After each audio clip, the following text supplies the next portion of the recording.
we are often asked as a married couple who also works together, we'll always ask that question. I would imagine you're asked that question as well. Like, how do you guys make it work? And, don't you get sick of each other?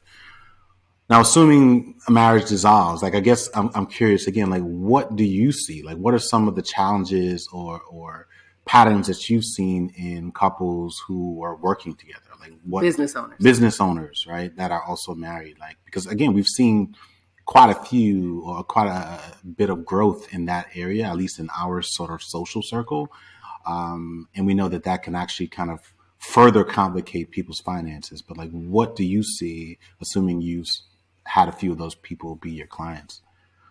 Yeah, I have.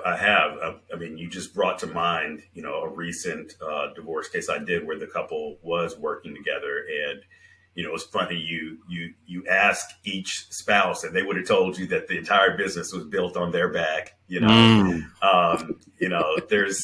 There's something that I found, which is, if each spouse is doing 50% of the work, whether that's for a business or raising children or whatever it is, each spouse believes they're doing 70% of the work, right? Everybody, if they have been splitting it down the line evenly, everybody thinks they've done 2/3 of the work. That's just the nature of it. You see what you do. You don't see what the other person does. It's invisible. And so, it can be helpful to have clearly defined roles in the household in terms of like, what are the expectations, whether it's a business or whether it's, all right, I'm taking out the trash because you're washing the dishes and you're making the bed because I'm doing the cooking for dinner, and just kind of, put things down. There's a book out there called Fair Play by Eve Rodsky, where she has like a game that comes along with it, with these cards where all of the different household duties are written down on cards, and you literally deal them out so you can see, right there in front of you who's doing what.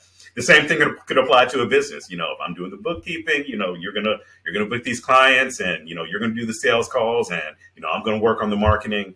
Put it down on paper. Rather than guess, the same thing like with a prenup, rather than wing it, put it down on paper, put it all out there so you can have a discussion, based on using the same data. Despite the grim statistics surrounding divorce, approximately 2.6 million couples said "I do" in 2022. It's the most since 1984. And while many of these weddings were simply rescheduled from years prior, all of these lovebirds are starting their marriages at a time when the words unprecedented and new normal are part of our everyday vocabulary. With no blueprint, this will undoubtedly have future implications. When we look back at it, what will it mean? Will this be a story about the resilient power of love? Or will this wedding boom become a wedding bust?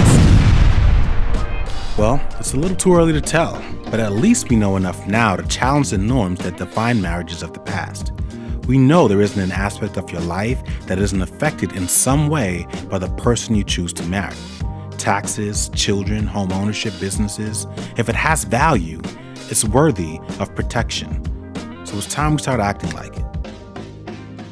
We hope you enjoyed this episode of Cashing Out the podcast. To see more videos like this, please subscribe to our YouTube channel and be sure to turn on your notifications. To get your copy of Cashing Out the book, visit Amazon.com, Barnes & Noble, your local bookstore, or download the audiobook on Audible.